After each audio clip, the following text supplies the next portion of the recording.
Well, if it's not yet, it is prime rut time in your woods. And, that's the entire month of November. It's an exciting time. You have to be in the woods. And, when it comes to the rut and hunting the rut and understanding the rut, I think it's really critical when hunting November that, and we'll talk about hunting the phases, what the different phases are, and what that means to where you should hunt. But really, I want to stress two things when it comes to the rut, and this is something you can apply to all season long. So many people focus on, this is an all-day stand, and there are very few all-day stands by percentage that feature that perfect exit movement where you could get a great hunt in the morning and a great hunt in the afternoon. It's usually slanted greatly to one side. And I'll give you an example. We're hunting at the back side of a bedding area here, and as it gets closer to dark, and that's why we're making some noise right now, as it gets closer to dark, the deer that would be in these bedding areas are heading out and up and away from our position and going to food. So yeah, you could have a random buck that walks by, maybe one that's crossing the valley or something, but for the movement of deer, they're leaving that bedding area and they're going towards food. So if you're on the backside of a bedding area, in a bedding area, and you didn't spook deer getting in, and they're not there around you while you're sitting there, the closer and closer it gets to dark, the less likely they are to see deer. On the flip side, they're all going to food, so you want to have a food source stand in the afternoon. On the flip side, if you go into that same food source stand that you should be sitting in the afternoon, in the morning, those deer are probably already there and you're spooking them. That applies to the entire year, obviously. You focus on food in the afternoon, bedding in the morning. Now, different times of the year, when we're outside of the rut, outside of gun season, which takes place in November most of the time for most states, then we are not sitting in the morning because you're going in, they're already in their bedding areas. In fact, when you get towards the latter end of the rut, post-rut, for example, like around here, mid-November, then those deer are focusing more on food in the afternoon. They've been hunted, pressured, pushed. People are getting ready for gun season. They're not just moving around much during the day or morning hours. So we really slant to get towards food during that time. But during the rut, during this portion of November, focus on that AM and PM. Try to maximize the day. And what I mean by that is look at a score. In the morning, let's just say it's a 10 out of 10. In the afternoon, it's a 10 out of 10. And when it's the middle of the rut, you can focus on midday. But outside of middle of the rut, they're not moving around much during the middle of the day. So focus on the score. 20 out of 20 for the day. Don't give up points. I refer to playing poker in the deer woods. You're always playing the odds, whether it's weather, time of day, morning stand, afternoon stand. Think about going into the season, you have a lot of cash. You go play poker. Do you burn it all on the first 10 hands you have? No, you got to learn when to fold, hold them, learn when to play. You have to learn that. And that's what the best poker players do, and it helps them win a higher percentage of time. And that's all you're trying to do. Stack the deck in your favor, make smart decisions, and move in. And so you're doing that all season long. But when it comes to the rut, if you want to maximize the rut, which a lot of you have rutcation, and that's your main time hunting that you hunt all year, make sure that you don't forget about the difference between morning and afternoon. Scoring the day, make sure this is a morning stand and you're making everything you can possible to score the best sit, and then you often are flipping to an afternoon stand. Most often you should, very often. This is a stand right here where we could sit all day, but that last hour of daylight we're probably not going to see much. So it's a bad score that last hour, even if it was a good score for the first 8 hours of the set. Now, I always talk about weather and hunting the weather. You can look at my weather algorithm as in HuntCast and HuntWise. You get 25% off if you look at the link in the description. But that being said, take advantage of the opportunity. I love to hunt cold fronts on the backside of cold front. Everyone thinks, sometimes I'll get comments, cold. Well, we don't have any cold fronts. It's West Virginia. I look something up. I'll look up comments because I know there's a cold front going through West Virginia next week. I'll look it up and it went down 15 degrees. But because it's dropping from 75 to 60, they look at it like it's not a cold front. That's a cold front. When it drops 15 degrees, that is a cold front. You hunt on the backside. Whatever conditions made that temperature drop is why you hunt on the backside. Doesn't mean it's calm. Doesn't mean that there isn't a little rain, there isn't a little wind.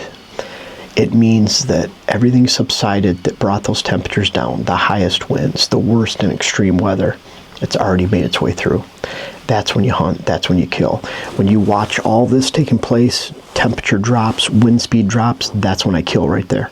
It doesn't matter if the pressure is great 3 days later or 2 days later.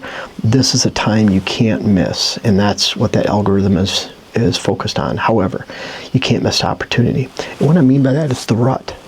So even a bad day, let's say you scored out of 10, my algorithm scores it out of a net value of 70, and then you add up the variables and it gives you an overall score based on a 1 through 10. 1 being bad, 10 being a great day.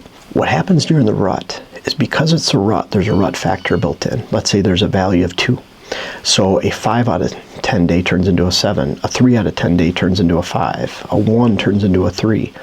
You still have a built-in rut factor in there. Do you hunt your best stands? No. I'd hunt a stand off to the side. I'd hunt stand you're wondering about. You haven't been to in 3 weeks. You're wondering if there's sign over there. Those are the stands you hunt on your bad days, saving your best stands for your best days. So if you're hunting, that's your rutcation. You have 9 days to hunt for the year and that's it. At least make smart decisions. Again, going back to playing poker in the deer woods. You're going in with a lot of cash. You don't want to burn it out in the first day. Next point, hunt all the phases and know what they mean. The pre-rut, know that there's going to be some really good morning hunting. There's going to be a little flurry in the afternoon, but not much during the middle of the day at all. Know that it's going to ever be increasing. The peak rut, the activity, the sign, the scrapes, until all of a sudden, wham, the rut lockdown hits. That's when every buck is invited to the party and gets a doe. Happens for 3 or 4 days, and then those bucks are off does and they're looking. And that second doe they find could take another 5 days, could take another day. But bottom line is it's random. The number of does that are coming in are random at that point, and so that's the peak rut. They're really moving around, really looking. And we love hearing the squirrel bark right now. Dylan's keeping an eye out, right, Dylan? You're not sleeping on this one, right? He was sleeping on my last video, so I nodded off a little. I'm sorry. But anyways, so you're looking at those opportunities of hunting each phase. And so when you get into the peak rut, that's you're hunting all different types of stands, morning bedding, afternoon food, sometimes that X movement for all day sit. And then when you get into post rut, bucks are really focusing on food because they're focusing on doe family groups moving to food.